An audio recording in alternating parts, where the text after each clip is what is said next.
Chocolate বাদাম বাজা কেউ বাদামের খুঁজতে নাই। এখন তার বয়স ৭৭ বছর হলেও ৬৬ বছর ধরেই চলছে তার জীবন সংগ্রাম।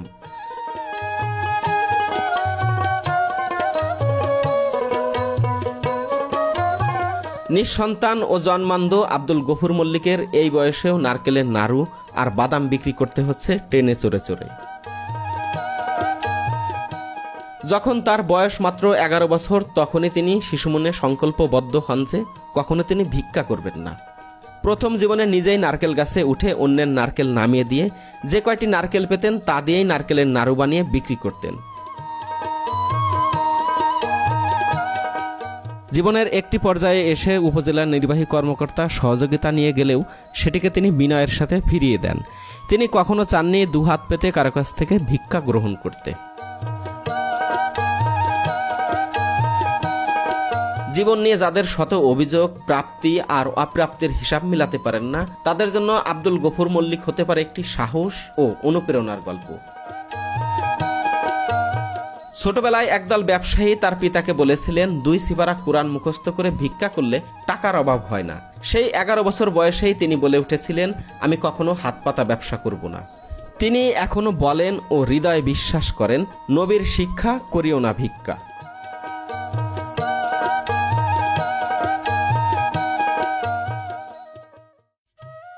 খুব ভোরে ফজরের নামাজ পড়ে নিজে চৌকির নিচে শিশুদের মতো নারকেল বেছে বেছে বের করে আনেন। এই বয়সে যেখানে তার নাতি নাতনি নিয়ে জীবনটাকে উদযাপন করার কথা ছিল, অথচ কি অমানবিক পরিশ্রমটাই না করতে হচ্ছে তাকে। যে জায়গাটিতে তিনি নারকেল ভাঙবেন, ছুলবেন, তার ঘর থেকে মাত্র কয়েক হাত দূরে হলেও এইটুকু পথ যেতেই তার সময় লাগছে অনেকক্ষণ। একবার ভাবুন, 2 চোখে তিনি কিছুই দেখেন না, অথচ কিভাবে নারকেল থেকে খোসা ছাড়াচ্ছেন। বয়সের সাথে সাথে গায়ের জোর কমে যাওয়াতে রীতিমতো নারকেলের খোসা ছাড়াতে গিয়ে লড়াই করতে হচ্ছে তাকে।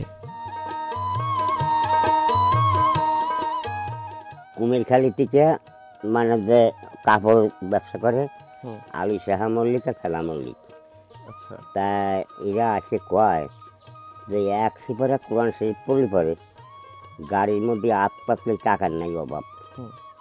তা আমার ওই জায়গা থেকে আমার একটা এলো যা আমি ওই মানে ওই ব্যবসা আমি করবো না, মানে হাত পাতা ব্যবসা। তারপরে আমার বাপ করে আমি মরে গেলে খাবি কি করি, আমি বলে আমার খাওয়াবি আল্লাহ। কাজ নাচের গাছে উঠছি, জীবন বইয়ে কয়লা করছি, এই যে দেখেছি কয়লা করছি। তার 5 থেকে দিয়ে 5 পেক বিড়ি, এই কিনে 5 পেক বিড়ি বেশি গেলে 5 আনা লাভ হইতো। তাই এক এক করে তারপর সে ওই ফেলামৌলিকে করলো যে রহমানের চেনাচুর লিভারে ভালো পয়সা হবে। তারপরে ধরলাম চেনাচুর, তারপরে বিস্কুট, আনারকুলি বিস্কুট, মানে এই রং বিরঙের বিস্কুট বেচতে লাগলাম, তাতে বেশ ভালোই। তা এইরকম করছি, তা আল্লাহ একভাবে করাইছে। তা এই হলো ব্যাপার।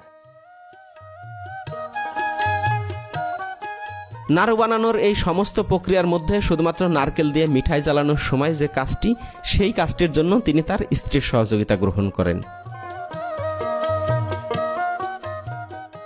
মানুষ জীবিকার জন্য লড়াই করবে, এটাই সত্য, কিন্তু সেই লড়াইটা কতদিনের এবং কতটা কঠিন সেটি আব্দুল গফুর মল্লিককে দেখে বারবার ভাবছিলাম। যারা অভাবে আছেন, সাময়িক কষ্টে আছেন, তারা একটিবার তার দিকে তাকিয়ে ভাববেন।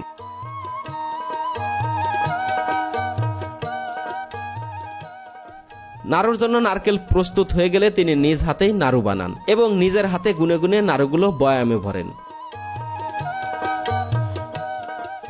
4, 5, 6 হাত।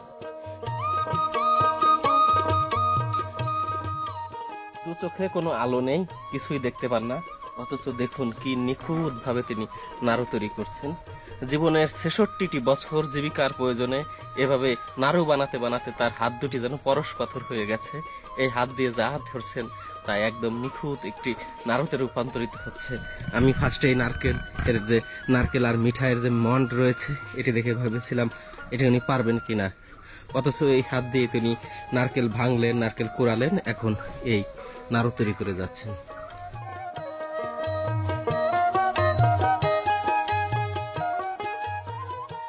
বাদাম প্যাকেট করে রওনা দেন তিনি খানখানাপুর রেল স্টেশনের দিকে। রেল স্টেশনের আশেপাশের লোকজনের কণ্ঠ শুনেই তিনি তাদেরকে চিনেন। তার এমন মহতি কাজের জন্য এলাকার মানুষও গর্ববোধ করেন। নারকেল নাড়ু টেস্টি হজমি চকলেট বাদাম ভাজা খাইলে পাবে 32 দাঁতের মজা।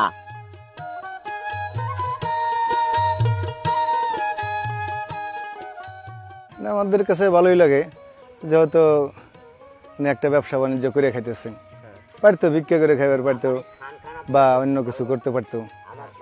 সেই তুলনায় উনি ওনার নিজের উনি নিজে করে খায়, এটাই ভালো মনে করি। উনি স্বাবলম্বী, উনি নিজে কর্ম করে খাইতে চায়। আমার কাছে কষ্ট করে হলেও ভালো লাগে। ওনার এই রুজি করার দেখে আমার কষ্ট লাগলেও আমার ভালো লাগে।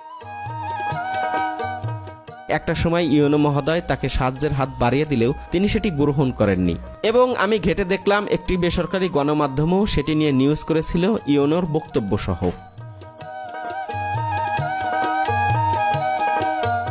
একটি বিষয় জেনে খুবই খারাপ লাগলো, এমন একজন অসহায় মানুষের অর্জিত টাকাও মানুষ সুযোগ পেলে চুরি করে নেয়। স্টেশনে আসা মানুষকে খুঁজছেন তার নাড়ু আর বাদাম বিক্রি করতে, আর বসে বসে অপেক্ষা করছেন কখন ট্রেন আসবে। উনি তো অন্ধ মানুষ, উনি তো ভিক্ষা করতে পারেন। এই যে বাদাম বিক্রি করেছে, এই জন্য কর্ম করতেছে। এই কর্ম অনেকেই তো মনে করেন যে নানান ভাবে টাকা ইনকাম করতেছে, আর উনি যেহেতু একদম বৃদ্ধ মানুষ, অন্ধ মানুষ, যে কারণে আমি খুশি, আরো 10টা টাকা বেশি দিলাম উনি।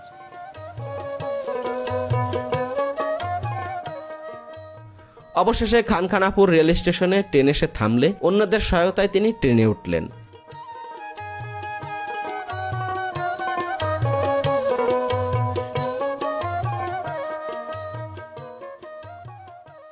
লোকাল ট্রেনের ঝাঁকিতে সাধারণ মানুষের দাঁড়িয়ে থাকাটাই কষ্টকর।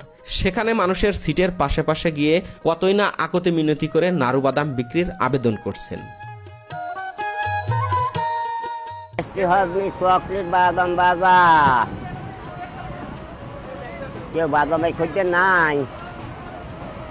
নারকেল নাড়ু টেস্টি হজমি চকলেট বাদাম ভাজা।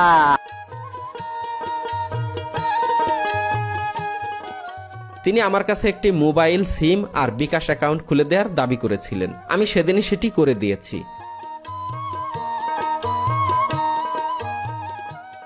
এমন একজন অসহায় মানুষকে পারলে সাধ্যমতো সাহায্য করবেন। আমি তার সবকিছু কমেন্ট বক্সে দিয়ে দেব। আজকের মতো এ পর্যন্তই। আশা করি সকলের সহায়তায় বৃদ্ধ বয়সে এই মানুষটি ঘরে বসে বিশ্রাম নিয়ে বাকিটা জীবন চলতে পারবেন। আব্দুল গফুর মল্লিকের মতো এমন অজানা অদেখা আরও অনেক মানুষের গল্প সামনে তুলে আনার চেষ্টা করব। হাতে সময় থাকলে দেখতে পারেন ফরিদপুরের বলরাম নামে আর এক জীবন যোদ্ধার গল্প।